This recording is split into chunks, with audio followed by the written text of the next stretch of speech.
Hello नमस्कार everyone, very very good afternoon, rather a good evening अगर late सुन रहे हैं आप इस क्लास को। तो आप सभी का स्वागत है दोस्तों। एक बार फिर से मैं जगदीश चंद्र जांगिड़ आपका दैनिक करंट अफेयर्स में फिर से स्वागत करता हूं। दोस्तों आज हम बात करने वाले हैं 8 ऑफ मई के करंट अफेयर्स भी।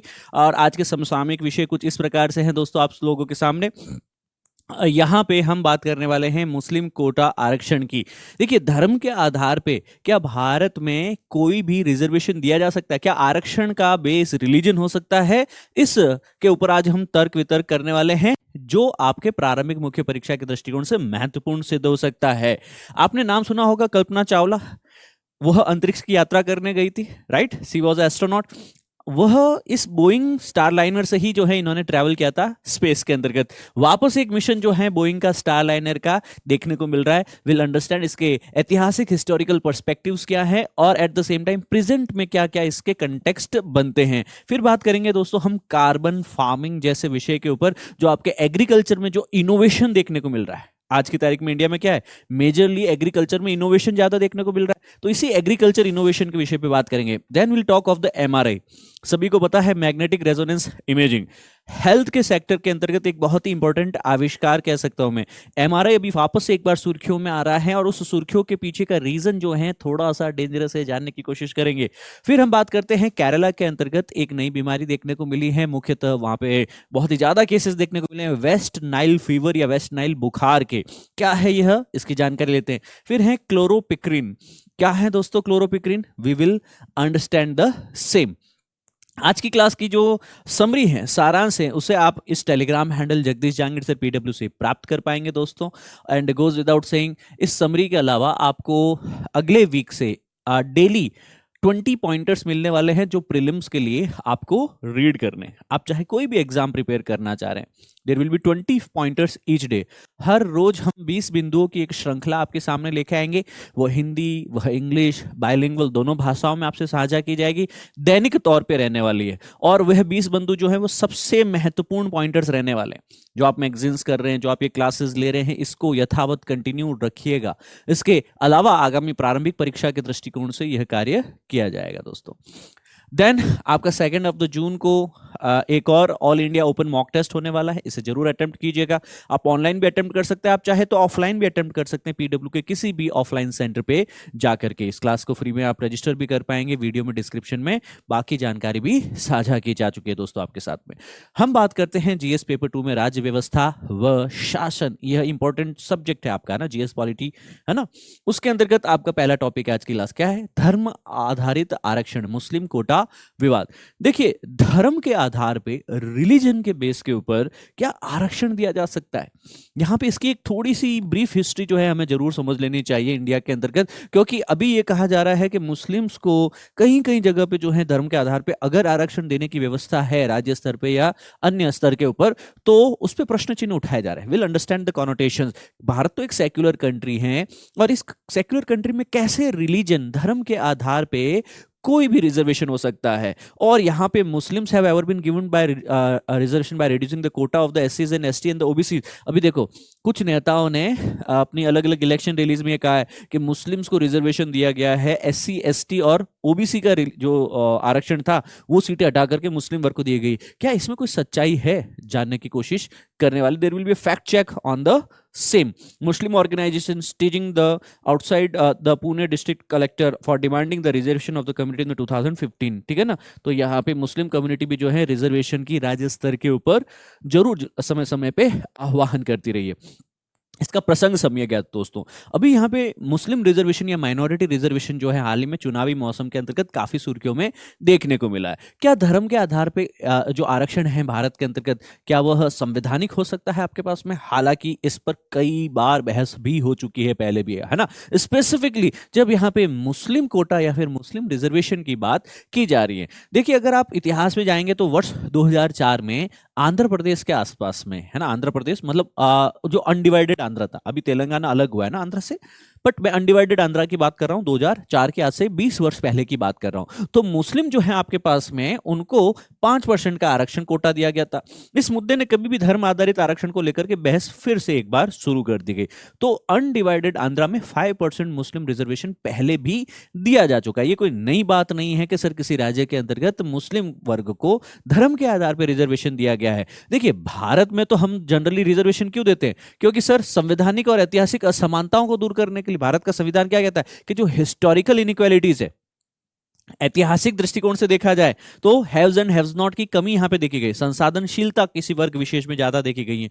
तो उस आधार पे किसी वर्ग विशेष को क्या है, औपचारिक प्रावधान बनाए गए थे आपके पास में समानता पे जोर देने के लिए। अनुच्छेद 15, अनुच्छेद 16 में जो है यहाँ पे सकारात्मक कार्यवाही या फिर पॉजिटिव एफर्मेशंस की तरह बेसिकली एससीज, एसटीज, ओबीसीज को सोशल और एजुकेशनल उनके जो है बैकवर्डनेस, पिछड़ेपन के आधार पे उनके विशेष प्रावधान, स्पेशल प्रिविलेजेस जो है रिजर्वेशन के रूप में उनको दी जाती है। हालांकि संविधान कहता है कि जाति, लिंग, नस्ल, जन्म स्थान आधार पे, इसके आधार पे, इसके अलावा धर्म के आधार पे भी जो है रोक लगाता है कि सर भेदभाव नहीं हो सकता। अब सर जब भेदभाव नहीं हो सकता तो आप इस संविधान में तो एक बार कह रहे हैं कि ऐतिहासिक दृष्टिकोण से जो लोग असमान हैं उनको समानता पे लाने के लिए 15 और 16 के अंतर्गत आप रिजर्वेशन दीजिए। दूसरे तौर पर आप ये भी कह रहे हैं कि सर धर्म हो या फिर नस्ल हो या जाति हो, इसके आधार पर कोई भेदभाव नहीं हो सकता। तो सर इसमें दोनों में अंतर्विरोध है। पर याद रखना, जिसने संविधान ढंग से नहीं पढ़ा उसको ये अंतर्विरोध पैदा होगा, ठीक है ना। अब यहाँ पे आरक्षण नीतियों में मुस्लिमों का जो समावेश या इंक्लूजन की जो बात की गई है दोस्तों, उसको भी जरूरी है आपको समझना चाहिए। क्योंकि आरक्षण नीति जो भी है हमारी, मुसलमानों को शामिल करना एक विवादास्पद मुद्दा शुरुआत से रहा है कि सर आप एससी समझ सकते हो, एसटी समझ सकते हो, ओबीसी समझ सकते हो। अब आप मुस्लिम वर्ग को किस आधार पर देने वाले हैं? क्या उनमें भी अलग अलग जातियां होती हैं, एससीज, एसटीज या ओबीसी के जैसे, उनको भी कैटेगराइज किया जा सकता है यहाँ पे? जबकि कुछ तर्क है कि मुस्लिम जातियों के लिए आरक्षण धर्म की बजाय पिछड़ेपन पर आधारित होना चाहिए, बैकवर्डनेस के आधार पर दिया। जैसे हमने अभी पढ़ा था 5% आंध्रा में दिया गया था, वो बिकॉज बैकवर्डनेस है ना, पिछड़ेपन के आधार पे वह दिया जा रहा था आपके पास में। क्या धर्म आधारित आरक्षण भारत में धर्मनिरपेक्ष लोकाचार के अनुरूप है? कि अगर हम बैकवर्डनेस के आधार पे भी किसी धर्म विशेष को अगर आरक्षण दे देंगे तो क्या यह वाकई हमारे कॉन्स्टिट्यूशन में सेक्युलरिज्म या धर्मनिरपेक्षता के जो क्रेडेंशियल्स हैं उनके खिलाफ नहीं चला जाएगा या फिर उनके अनुकूल रहेगा? यही नहीं, आप दक्षिण भारत में देखिए, केरला, कर्नाटका है ना, इनमें जो है तमिलनाडु है, आंध्रा है, तेलंगाना है, इनमें कईयों ने पिछड़ेपन के आधार पे जो है ओबीसी कोटा के अंदर ही मुस्लिमों को आरक्षण दे दिया है। ओबीसी 27% कोटा, और उस 27% में मुस्लिम्स को जो है कुछ प्रतिशत, अभी हमने जैसे आंध्रा का पढ़ा 5%। तो इस प्रकार उनको ओबीसी मतलब उनके पिछड़ेपन के आधार पे जो है ओबीसी आधार के है उनको आरक्षण दिया जाता रहा है, ठीक है। आप देखेंगे तमिलनाडु कोटा का जो ये मैट्रिक्स आपको यहाँ पे दिखाने की चेष्टा की जा रही है। ओबीसी कम्युनिटी को कितना है, 26% के आसपास में आपके पास में है ना, और इसी 26% में से 3% जो है ओबीसी मुस्लिम्स का रहने वाला है। आप ये चीज समझ पा रहे हैं? बस इतना सा समझिए, ओबीसी के अंदर ही एक निश्चित प्रतिशत दे दिया जाता है कि आपको भी यहां पे धर्म के आधार पे क्या दिया जाएगा, रिजर्वेशन दिया जाना है। अब हमें यहाँ पे याद रखना है, एक सच्चर समिति और मिश्रा समिति, दो कमेटी की सिफारिशें जो है, इन्होंने क्या कहा था कि वैकल्पिक प्रस्ताव में मुस्लिम सहित अल्पसंख्यकों के लिए आरक्षण की वकालत की। इन दोनों ने ही कहा था कि सर हमें क्या करना चाहिए कि सर खाली आपके पास में जैसे ओबीसी के साथ में आपने सब कोटा रख दिया, मुस्लिम कोटा, वैसे ही कह रहे हैं कि खाली मुस्लिम कोटा ही नहीं, मुस्लिम्स के अलावा भी जो और भी कई भारत में जो है माइनॉरिटी है धार्मिक रूप से, है ना, जैन हो सकते हैं, बौद्ध हो सकते हैं, पारसी हो सकते हैं, उनके लिए भी जो है इन्होंने आरक्षण की वकालत की। कानूनी और राजनीतिक चुनौतियों में कई सारी बाधाएं यहाँ पे आई और भारत का संविधान अनुच्छेद 341, होमवर्क करेंगे आज इसके ऊपर, ये क्या है आज आपका, दिस इज योर होमवर्क, और इसमें आप लिखेंगे कि सर इसमें संवैधानिक बिंदु क्या क्या आते हैं। इसके संवैधानिक, इन जैसे संवैधानिक प्रावधानों में सुप्रीम कोर्ट के भीतर कुछ धार्मिक समुदायों को शामिल करने की समिति करते हैं, जिससे धर्म आरक्षित आरक्षण के दायरे पर सवाल भी उठ सकते हैं। तो अब आप सोचने की कोशिश कीजिए कि एससी जो है, एससी शेड्यूल कास्ट, इस शेड्यूल कास्ट के अंतर्गत ही आप जो हैं धार्मिक समुदायों को शामिल करने की बात करें। जब आप शेड्यूल कास्ट की बात कर रहे हैं उसमें अभी तक आप ओबीसी में आरक्षण दे रहे थे, अब आप एससी में भी जो है सब डिवाइड कर पाएंगे। सच्चर समिति, मिश्रा समिति, इन्होंने तो कहा था कि सर मुसलमान ही नहीं, इनके अलावा भी जो है ना, इनके सहित अन्य अल्पसंख्यकों को भी आरक्षण की वकालत करते हैं सर। सो ऑब्वियसली ये भी तो बैकवर्ड हो सकते हैं, इनमें भी तो पिछड़ापन हो सकता है, ऐतिहासिक असमानताएं हो सकती हैं, तो किस आधार पे इन्हें पीछे रखा जाएगा सर? तो यहाँ पे आरक्षण के पक्ष में कुछ तर्क है, जैसे सामाजिक या आर्थिक पिछड़ापन हो सकता है ना, संवैधानिक यहाँ पे जो है अधिदेश हो सकता है। हमारे जो संविधान जो है धार्मिक सांस्कृतिक संप्रदायों के बावजूद सामाजिक और शैक्षिक रूप से पिछड़े वर्ग के लिए सकारात्मक कार्यवाही की बात करता है, राइट? ऑब्वियसली ये हमेशा कहता है कि सर आप कभी भी पॉजिटिव एफर्मेशन किसी के लिए ले सकते हो, माना कि सर आप किसी धर्म के साथ में भेदभाव ना करो, पर जो पिछड़ा हुआ है उसके लिए आप पॉजिटिव सकारात्मक एक्शन, पॉजिटिव एफर्मेशन एक्शन जरूर ले सकते हैं। फिर अगर पर्याप्त रूप से उनको रोजगार, शिक्षा या अन्य क्षेत्रों में कहीं कहीं उनका प्रतिनिधित्व, रिप्रेजेंटेशन कम है, तो वह भी आधार हो सकता है इनके आरक्षण के लिए। इसके ठीक विपरीत मित्रों, यहाँ पे के इसके कुछ विरुद्ध भी तर्क हो सकते हैं कि क्या क्या तर्क हो सकते हैं कि नहीं sir, religion should not be the base, है ना, धर्म आधार नहीं होना चाहिए किसी भी प्रकार से रिजर्वेशन जैसी पॉलिसीज के अंतर्गत। तो जैसे भारत के अंदर हम धर्मनिरपेक्ष राज्य हैं, है ना, सेक्युलर कंट्री होने के कारण बेसिकली क्या है आपके पास में, ये सिद्धांतों के खिलाफ जाएगा। हम किसी धर्म को कैसे अलग से जो है फॉलो कर लें कि सर इसको जो है रिजर्वेशन मिलेगा और दूसरे धर्म को नहीं मिलेगा।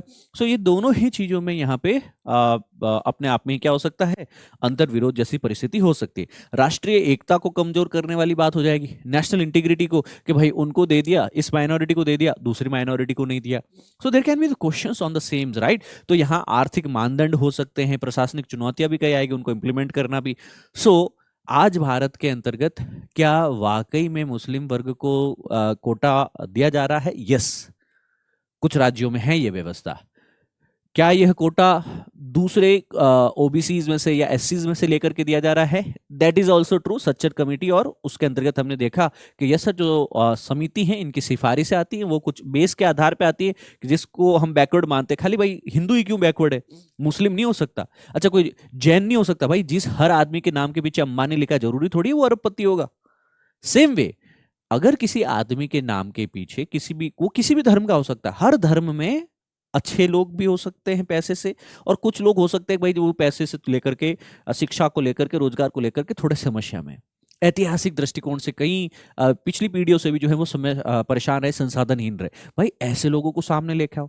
वो ओबीसीज में हो सकते हैं, वो एससीज में हो सकते हैं, वो एसटीज में भी हो सकते हैं। एसटीज तो खैर ट्राइब्स हो गए, वो पूरे जंगल हो गया, वो तो उनकी बात अलग है कि सर वो मुख्य धारा के साथ ही नहीं है ना, उनका कोई धर्म ही नहीं है, मतलब धर्म मतलब वो बहुत ही अपने आप में एनिमिस्ट को, एनिमिज्म को बिलीव करते हैं, नेचर को बिलीव करते हैं, उनका बहुत ही सिंपल कल्चर होता है, प्रिमिटिव सोसाइटीज होती हैं। पर जब हम ओबीसी और एससी की बात करें, है ना, जिसको हम लोग यहाँ पे वाकई रिजर्वेशन किसको मिल रहा है, ओबीसी और एससी को। अब ये लोग कहते हैं खाली इसमें हिंदू ही हैं, हिंदू नहीं, मुस्लिम भी हो सकता है, जैन भी हो सकता है, और कई ऐसी कमेटियां ऑलरेडी भारत में रही हैं जिन्होंने कहा है कि मुस्लिम वर्ग के अलावा भी दूसरे वर्ग को। अब मुस्लिम वर्ग को क्यों मिला कि सर ये वर्ग वोक है, ये वर्ग जो है अपनी मांगों को कहीं न कहीं समय समय पे मांगता रहा है, और आबादी का एक बड़ा हिस्सा ये भी तो है, मतलब मेजॉरिटी हिस्सा नहीं हो सकता है पर एक माइनॉरिटी तो है, अल्पसंख्यक तो है ही।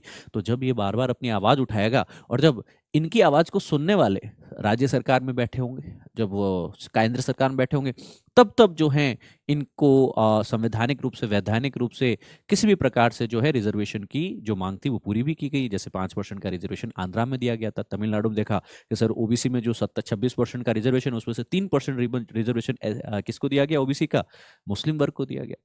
दैट इज द रियलिटी, है ना। वो नॉर्थ में भी हो सकता है, प्रोवाइडेड के जनता चाहे, प्रोवाइडेड के जो विधानसभा में लोग हैं वो चाहे, ठीक है ना। हाँ, अब इसमें बरगलाने की भी बात हो सकती है कि किसी दूसरे का लेकर के दूसरे को दे दिया। भाई आप ये सोचने की कोशिश कीजिएगा कि जनरली मुस्लिम्स जो हैं, majority of them are convert. Historically अगर हम पिछले 200, 250, 300 साल का इतिहास भारत का देखें तो एक चीज तो बहुत ही क्लियर है कि यह लोग भी आज की तारीख में किसी जाति विशेष को फॉलो जरूर करते हैं। और नॉर्थ इंडिया में भी काफी बार ये चीज देखने को मिली है कि जब आप किसी जाति विशेष को फॉलो कर रहे हैं, उसके हिस्टोरिकल बैकग्राउंड्स के आपके साथ में आते हैं, राइट और रॉन्ग। आपने अपनी तहजीब बदली है, बट अभी भी आपके तौर तरीके जो हैं वह उसी जातिगत परंपराओं की ही हायरार्की को फॉलो करते हैं, right. That's the reality, that's the utter and bitter reality, ठीक है। But will not go into controversy. आप यूपीएससी के स्टूडेंट्स हैं और आपको क्या पता होना चाहिए, polity not the politics, and hence आप लोगों को कमेंट में जरूर लिख करके बताना है क्या ये टॉपिक अच्छे से समझ में आया या नहीं, और आर्टिकल 341 को अच्छे से समझ के होमवर्क के रूप में जरूर करना है दोस्तों। अगला आर्टिकल है बोइंग स्टारलाइन मिशन। देखिए क्या है बोइंग स्टारलाइनर मिशन। इन देवी जी को आप पहचान पा रहे हैं, क्या नाम है इनका? सुनीता विलियम्स। सुनीता विलियम्स है ना, यह सुनीता विलियम्स आपके भारत की तरफ से ही जाने वाले एक अंतरिक्ष यात्री है ना। इनसे पहले एक और थे, कल्पना चावला, आपको पता होना चाहिए। सुनीता विलियम्स को तीसरी बार अंतरिक्ष में ले जाने वाले बोइंग स्टारलाइनर का प्रक्षेपण तकनीकी खराबी के कारण स्थगित कर दिया गया है। मतलब ये तीसरी बार जो है अंतरिक्ष में जाने वाले थे, पर जिससे जाने वाले थे प्रक्षेपण जो विमान था आपका, वो था बोइंग का स्टारलाइनर। कौन सा स्पेसक्राफ्ट जा रहा था? बोइंग का स्टारलाइनर। और ये बोइंग स्टारलाइनर जो है, इसके प्रक्षेपण में, इसको भेजने के जो तरीके में कुछ खराबी थी, तकनीकी खराबी थी, इसके कारण इसको रोक दिया गया, सुर्खियों में आ गया। और हम पढ़ेंगे बोइंग स्टारलाइनर मिशन। बस थोड़ा सा याद रखना है कि सर बोइंग स्टारलाइनर जो है भारत के समय अनुसार आज 8 बजे के आसपास में फ्लोरिडा के, अमेरिका में जो फ्लोरिडा है वहां से जो है कैनेडी स्पेस स्टेशन से उड़ान भरनी थी। एटलस 5 रॉकेट जो है उसका प्रक्षेपण जो है वो उड़ान भरने से ठीक 90 मिनट पहले रोक दिया गया था। यूएसए की एजेंसी नासा ने सूचित किया कि ऑक्सीजन रिलीफ वॉल्व जो है वो नाम मात्र की स्थिति के कारण स्थगित यह हुआ। अब ये तो हो गया है जनता के जानने लायक चीज। यूपीएससी के लिए जानने लायक क्या है? जो स्टारलाइनर है, बोइंग स्टारलाइनर, वो क्या है? इसको टेक्निकल लैंग्वेज में CST 100 कहा जाता है। ये क्रू स्पेस ट्रांसपोर्टेशन में काम आता है ये, ठीक है ना। क्रू क्या हो गया? क्रू का मतलब हो गया टीम। अब स्पेस में जाएंगे तो मतलब एक एस्ट्रोनॉट अकेला तो नहीं जाएगा, कई बार अकेले के भी मिशन हो सकते हैं, ठीक है ना। यहाँ से 2 से 3 जो 4 स्पेसक्राफ्ट होते हैं उनको साथ में भेजा जाता है। इसको कहा जाता है CST 100। CST 100 ये क्रू कैप्सूल होता है जो अंतरिक्ष यात्रा के लिए डिजाइन किया है, स्पेसिफिकली आप स्पेस में जो है ट्रैवल कर पाए। आंशिक रूप से जो है ये पुनः प्रयोज्य भी है, मतलब इसको रीयूज भी किया जा सकता है, बट नॉट एंटायरली।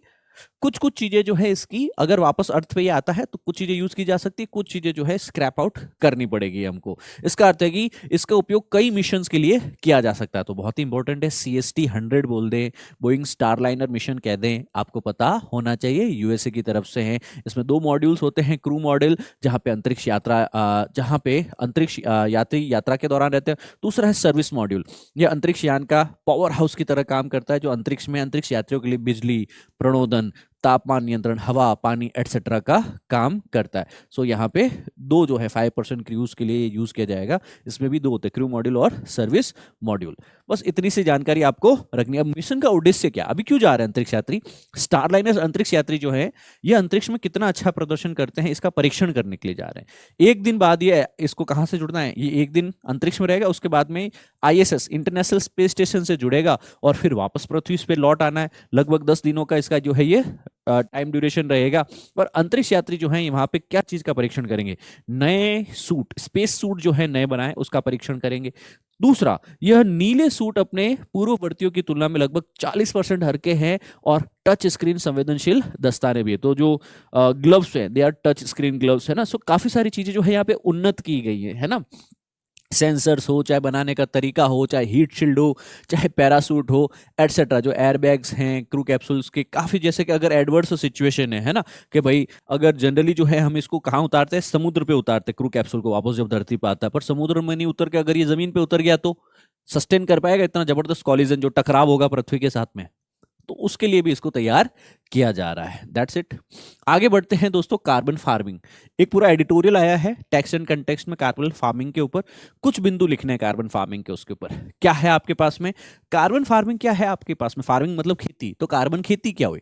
कार्बन खेती the process of emitting and removing the green house gas emission is managed by the farmland. जो भी ग्रीन हाउस गैसेज हैं, उन ग्रीन हाउस गैसेस को, जैसे एक फार्म से कितनी ग्रीन हाउस गैसेस निकल सकती है? ट्रैक्टर काम कर रहा है, धुआं निकल रहा है, ठीक है। यहाँ पे राइस फील्ड है, मेथेन निकल रही है ना। सॉइल रेस्पिरेशन है, CO2 निकल रहा है ना। जानवर भी हैं लगातार, इनके जितने भी रूमिनेटिंग है ना, जुगाली करने वाले जानवर होते हैं, कैटल्स होते हैं, उनके पेट में मेथेन बनती है, CH4 है, ठीक है ना। सॉइल में भी कार्बन होता है। कई बार यहाँ पे बायोमास है, वो डिकम्पोज हो रहा है। कई बार अपन ने पराली जला दी है ना, उससे भी यहाँ पे मीथे, मतलब एक फार्म फील्ड में जितना भी कार्बन उत्सर्जन हो सकता है किसी भी माध्यम से, जितना भी यहाँ पे ग्रीन हाउस गैसेस पैदा हो रही है, जो जो आप सोच पा रहे हो, आप उन सभी को फार्मलैंड पे ही रिमूव कर देंगे वापस। कुछ ऐसा खेती का तरीका होगा हमारा कि सपोज अगर मैं ये कहूं दोस्तों कि हम 100 यूनिट के आसपास में 100 यूनिट के आसपास में मीथेन या कार्बन डाइऑक्साइड को एमिट कर रहे हैं, रिलीज कर रहे हैं, उत्सर्जित कर रहे हैं, हम फार्मलैंड पे कुछ ऐसा तरीका इजाद करेंगे कि हम वापस 100 यूनिट जो है उसे सिक्वेस्ट्रेशन भी कर दे, उसे एब्जॉर्ब भी कर दे, उसे अवशोषित भी कर दे। तो इसे क्या कहा जाएगा?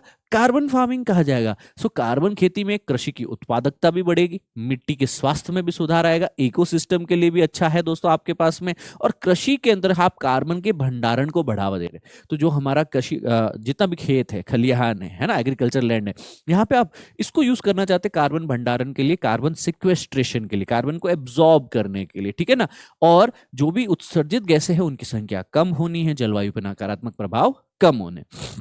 एज ए कंसेप्ट आपको इसकी बस ये जानकारी रखनी है कि आप यहाँ पे ऐसी कृषि पद्धति को लागू करते हैं जिसके कार्बन और खेती की अवधारणाओं को दोनों को जोड़ता है। कुल मिलाकर के कार्बन जो है खेती और खेती से रिलेटेड एक्टिविटी से जितना कार्बन पैदा हो रहा है उतना ही वापस अवशोषित किया जा सके, ताकि एग्रीकल्चर का और क्लाइमेट का जो है आपके पास में दोनों को ही साथ साथ में लेके जाया जा सके। क्योंकि ज्यादा खेती करने से, ज्यादा कार्बन उत्सर्जन होने से, ज्यादा मीथेन उत्सर्जन होने से क्लाइमेट खराब हो सकता है। तो मिट्टी के संरक्षण को, पानी की कमी को, जलवायु परिवर्तनशीलता को समय पे हमें रोकना है, ठीक है ना। तो इसके लिए ये सारी पद्धतियों को, जैसे मौसम, पर्याप्त वर्षा, पर्याप्त सिंचाई, है ना, आपके पास में वनस्पति विकास के लिए कई सारे माध्यम से कार्बन को अलग अलग करने के लिए सर्वोत्तम पद्धतियां हमारे पास में होगी। इसीलिए हम लोग यूज करते हैं एग्रीकल्चर, फॉरेस्ट्री, फसलों के साथ साथ में हम पेड़ पौधे भी उगाते हैं, ठीक है ना, झाड़ियों को भी हम एकीकृत करते हैं। यहाँ पे जो संरक्षण कृषि भी आपके पास में कंजर्वेशन फार्मिंग, जैसे मिट्टी की जो है आपके पास में गड़बड़ी को कम करना है, मिट्टी में जो है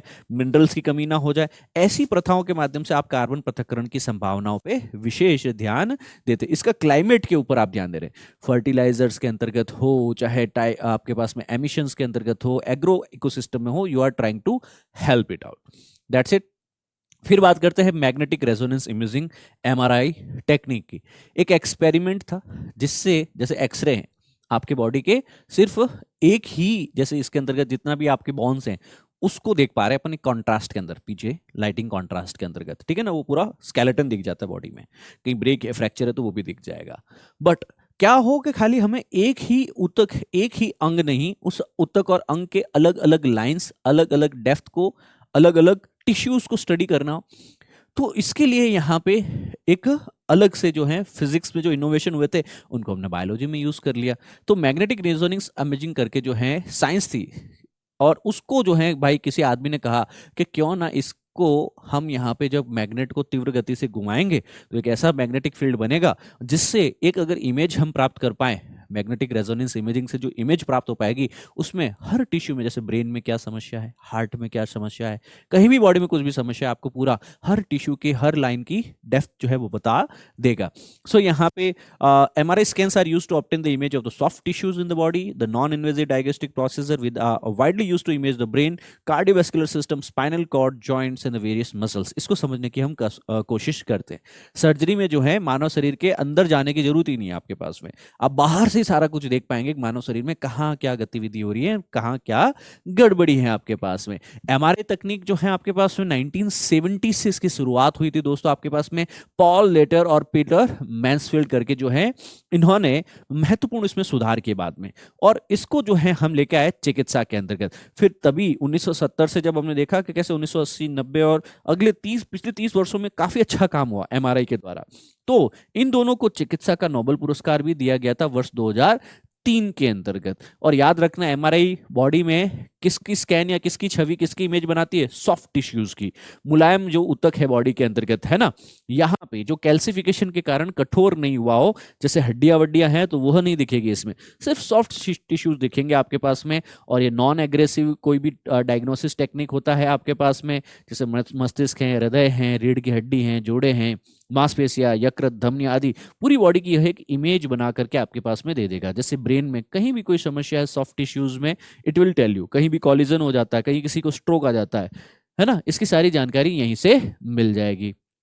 कार्यप्रणाली क्या है कि सर यहाँ पे शरीर के हाइड्रोजन परमाणुओं के चुंबकीय गुणों का उपयोग होता है। हमारी बॉडी में सेल्स है, सेल्स में कई बार आपने सुना होगा कि सर हम बॉडी के अंदर जो हाइड्रोजन ऑक्साइड या फिर जिसको हम क्या कहते हैं वाटर, वाटर मॉलिक्यूल्स होते हैं काफी पानी के, है ना, उसमें हाइड्रोजन भी होता है और उनके चुंबकीय गुणों का हम लोग यूज करते हैं। शक्तिशाली एक सुपर कंडक्टिव चुंबक जो है रेडियो फ्रिक्वेंसी पल्स एमिटर और एक डिटेक्टर होता है। सुपर कंडक्टिंग चुंबक शरीर के चारों ओर मजबूत चुंबकीय क्षेत्र उत्पन्न करता है जो ऊतक में हाइड्रोजन परमाणुओं को संरेखित करता है। और ये रेडियो फ्रिक्वेंसी पल्स जो है इससे निकलेगी और इसके कारण क्या होगा, हमारी बॉडी में जो हाइड्रोजन परमाणु है वो कुछ ऊर्जा रिलीज करने लगेंगे और जिसका पता लगाया जाता है छवियों में जो डिफरेंस है वो पता लगा लेगा इसके अंदर। मतलब इसकी जो मशीन होती है वो हमारी बॉडी में क्या है, हाइड्रोजन। पहले तो एक मैग्नेटिक फील्ड बनाया इसके चारों तरफ, उस मैग्नेटिक फील्ड से हमारी बॉडी के हाइड्रोजन जो है वो कुछ एनर्जी रिलीज करने लगेंगे। उस एनर्जी रिलीज करते टाइम यहाँ पे एक डिटेक्टर होता है, हमेशा पास में क्या होता है आपके पास में, प्रॉपर एक डिटेक्टर होता है स्कैनर के पास में, है ना। तो इसमें तो जो है वो बहुत ही हाई स्पीड में मैग्नेट घूमती है, उससे एक मैग्नेटिक फील्ड बना, बॉडी के हाइड्रोजन जो है एक्टिव होकर एनर्जी रिलीज करेंगे और उसको जो है स्टडी किया जाता है फिर आपके पास में रिसीवर के द्वारा। और जो रिसीवर है वो एक प्रॉपर इमेज जनरेट करके दे देगा कंप्यूटर की सहायता से और इसी को कहा जाता है एमआरआई स्कैन, है ना। यहाँ पे आप देखेंगे दीर्घकालिक हानिकारक प्रभाव जो है इसके कुछ ज्यादा देखने को मिलते नहीं है। गर्भवती महिलाओं के लिए उनके प्रभाव पर व्यापक अध्ययन अभी तक नहीं किया गया है। तो बस ये चीज आपको बेसिक है जो पता होनी चाहिए थी। अब केरला में वापस जो है वेस्ट नाइल फीवर देखने को मिला है। स्टेट गवर्नमेंट ने ऑर्डर दे दिए हैं कि सारे राज्यों को भाई ध्यान रखो, त्रिशूर, मल्लापुरम, कौड़िकोड के अंतर्गत सबसे ज्यादा केरला में व्हाइट नाइल फीवर देखने को मिल रहा है। 7 मई को केरला सरकार कहती है कि भाई कुछ राज्यों में वेस्ट नाइल बुखार के मामले सामने आए हैं और यह एक मच्छर जनित जो है आपके पास में आरएनए वायरस के द्वारा फैलने वाली बीमारी है। फ्लेवी वायरस जीनस का होने के कारण यहाँ पे खतरनाक भी हो सकती है बीमारी। और इसको हम वेस्ट नाइल क्यों कहते हैं, नाइल रिवर का है, नील नदी का है अफ्रीका में। तो अफ्रीका में बेसिकली जो है मूल तौर पे पहले वहां देखा गया था, फिर अफ्रीका से यूरोप, मिडल ईस्ट, उत्तरी अमेरिका, पश्चिमी एशिया और अब हमारे केरला में भी देखने को मिल रहा है। जनरली रिजर्वायर बताया जाता है बर्ड्स को, बर्ड से यह मच्छर में पहुंचता है और मच्छर जो है आपके पास में ये क्या है, वापस इंसानों तक पहुंचाते हैं और मच्छर ही वापस जानवरों तक पहुंचाते हैं। और ये वायरस के द्वारा जो जनित बीमारी है कौन सा है आपके पास में, आरएनए वायरस। आरएनए वायरस के द्वारा यह आगे बीमारी फैलती रहती है दोस्तों। सबसे पहले युगांडा के वेस्ट नाइल डिस्ट्रिक्ट में यह देखा गया था, ठीक है, 1953 में नाइल डेल्टा क्षेत्र में देखने को मिला था आपके पास में। संक्रमण के मामले कई 50 वर्षों से लगातार देखने को मिल रहे हैं। सर दर्द, बुखार, मांसपेशियों में चक्कर आना इत्यादि जो है यहाँ पे अनुभव हो सकते हैं। अब सबसे बड़ी बात क्या है आपके पास में, 1% मामले में मस्तिष्क को भी क्षति हो सकती है, मतलब एंसिफिलाइटिस वाले केस हो सकते हैं, मस्तिष्क में सूजन आ सकती है, बेहोशी और मृत्यु भी हो सकती है। तो यहाँ पे ये क्या करता है, वेस्ट नाइल क्या करता है, तंत्रिका तंत्र संबंधी और मृत्यु का कारण भी बन सकता है। तो हमारे सेंट्रल नर्वस सिस्टम को प्रभावित कर सकता है, हमारी बॉडी में फीवर, है ना, लिम्फ स्वेलिंग और vomiting, muscle ache, joint pain, rashes, central nervous system, brain swelling, encephalitis जैसी समस्याएं भी इसके कारण हो सकती हैं। एक और यहाँ पे हम लोग केमिकल वेपन की बात करेंगे या पेस्टिसाइड की बात करेंगे जिसको बोला गया है क्लोरोपिक्रिन। अमेरिका कह रहा है रशिया को कि आप ऐसे केमिकल कंपाउंड्स को यूज कर रहे हैं रशिया के खिलाफ, यूक्रेन के खिलाफ, जो कहने को तो आप कहते हैं कि सर ये पेस्टिसाइड है, कि हम ये क्यों यूज कर रहे हैं, जो पेस्ट हैं, कीड़े हैं, कीट हैं, उनको मारने के लिए। पर भैया ये ना ही तो पेस्ट है, ना ही कीड़े हैं, ना ही कीट है, आप अपने आपने ही एक केमिकल वेपन, एक रासायनिक जो है आपने जो है हथियार बना लिया है। तो अमेरिका ने कहा है कि जो क्लोरोपिक्रिन है ना, इतने खतरनाक लेवल की जो केमिकल है, रसायन है, कि अब इसको हम कहीं के केमिकल वेपन कह सकते हैं। और रशिया कह रहा है नहीं नहीं नहीं नहीं, ये तो पेस्टिसाइड है। रशिया क्या कह रहा है पेस्टिसाइड है। तो अमेरिका के विदेश विभाग ने कहा है फैक्ट शीट में कि रूस जो यूक्रेनी बलों के विरुद्ध रासायनिक हथियारों का प्रयोग कर रहा है और कह रहा है रासायनिक हथियार जो है वो उसका घोर उल्लंघन कर रहा है। तो convention on chemical weapons, CWC, convention on chemical weapon या केमिकल वेपन्स कन्वेंशन, रासायनिक हथियार अभिसमय जो है कन्वेंशन का यह उल्लंघन कर रहा है। और ये कह रहे हैं कि याद होगा आपको कि यहाँ पे युद्ध की विधि के रूप में दंगा नियंत्रण एजेंट जो होते हैं, जैसे जो आंसू गैस वगैरह हम यूज करते हैं, उसके साथ साथ में रासायनिक एजेंट भी उसने यूज किए जिसको हम क्लोरोपिक्रिन कहते हैं। क्लोरोपिक्रिन जो है आपके पास में वह सैन्य औद्योगिक उद्योगों के अंतर्गत कई बार यूज किया जाता है और ये प्रतिबंधित है। रूस, चीन, अन्य देश जो है 2300 से ज्यादा संस्थान जो है इसको अभी भी यूज कर रहे हैं और ये बायो हजार्डस है ना। तो तो यहाँ पे कार्बन नाइट्रो यौगिक है दोस्तों, और इसको नाइट्रोमेथेन भी कहा जाता है। और ये 3 हाइड्रोजन को क्लोरीन द्वारा प्रतिस्थापित करके जो एक केमिकल बनाया जाता है, बहुत ही खतरनाक। इसको कहीं न कहीं जो ब्लैक पेपर स्प्रे होता है या फिर बॉमेट जो ब्रोमो एसीटोन होता है उसके साथ में भी जो है उसका एक उदाहरण देके बताया सकता है। एक सिंथेटिक रे में भी बनाया जा सकता है। रंगहीन है, हल्का पीला तेलीय तरल होता है आपके पास में, बहुत ही खतरनाक केमिकल होता है ये, ठीक है ना। अब इसका उपयोग लाइट लेवल पे देखा जाए आपके पास में तो स्ट्रॉबेरी की फसल के अंदर बेसिकली जो मिट्टी में द्रुमक के रूप में यूज किया जाता है, रोगाणुरोधी के लिए भी यूज किया जाता है। अब ज्यादा इसका केमिकल रूप है, एक्सटेंसिवली ज्यादा एग्रेसिव हो तो वो युद्ध के लिए भी यूज किया जा सकता है ना। आंसू गैस की विशेषताएं होती है कि इसमें तीव्र जलन पैदा करने वाली गंध होती है, इसलिए यहाँ पे दंगा नियंत्रण एजेंट के रूप में इसको उपयोग किया जा सकता है। अब ये तीव्र जलन होती है, अगर यहाँ पे केमिकल्स की मात्रा ज्यादा होगी तो क्या होगा दोस्तों, if there is more and more of the chemical of certain amount, जैसे क्लोरोपिक्रीन अगर यहाँ पे ज्यादा संख्या में यूज किया गया, ज्यादा मात्रा में यूज किया गया, तो वह खाली स्किन के ऊपर ऐसे प्रभाव ही नहीं देगा जिसको हम लोग कह रहे हैं ना कि इसमें तीव्र जलन पैदा करने वाली, वह आपकी बॉडी में रैशेस पैदा कर सकता है, वो आपके ब्रेन के साथ, सेंट्रल नर्वस सिस्टम के साथ में भी समस्याएं क्रिएट कर सकता है। अब केमिकल वेपन कन्वेंशन जो 1997 में हुआ था, अब यहाँ पे हमने कहा था कि सर हम निशस्त्रीकरण करेंगे। निशस्त्रीकरण किसका? केमिकल वेपन्स का, जो सेकेंड वर्ल्ड वॉर के टाइम हमने यूज कर लिए थे। तो रासायनिक हथियारों को बेसिकली यहाँ पे हटाने की बातचीत की जा रही थी। और याद रखना कि जो इन्होंने अच्छे से काम किया ओपीसीडब्ल्यू ने, रासायनिक नियंत्रण हथियार निषेध संगठन ने, और इसी संगठन को ओपीसीडब्ल्यू को लास्ट में जाते हुए वर्ष 2013 में नोबेल प्राइज भी दिया गया था शांति के लिए। ऑब्वियसली अच्छी सी बात है आपके पास में। सर कुछ क्वेश्चंस हैं यहाँ पे, पर आज क्योंकि मैं लाइव नहीं पूछ पा रहा हूँ, तो आपको इन क्वेश्चंस का आंसर्स क्या करना है दोस्तों, कमेंट करना है। 3 क्वेश्चंस हैं। सबसे पहला क्वेश्चन है आपके पास में, भारतीय स्वतंत्रता संग्राम नेहरू रिपोर्ट, कमेंट करके बताएंगे आप, ठीक है। नेक्स्ट क्वेश्चन है आपका West Nile virus. West Nile virus के ऊपर यहाँ पे 2 प्रश्न दे रखे हैं, आंसर कमेंट करके बताएंगे।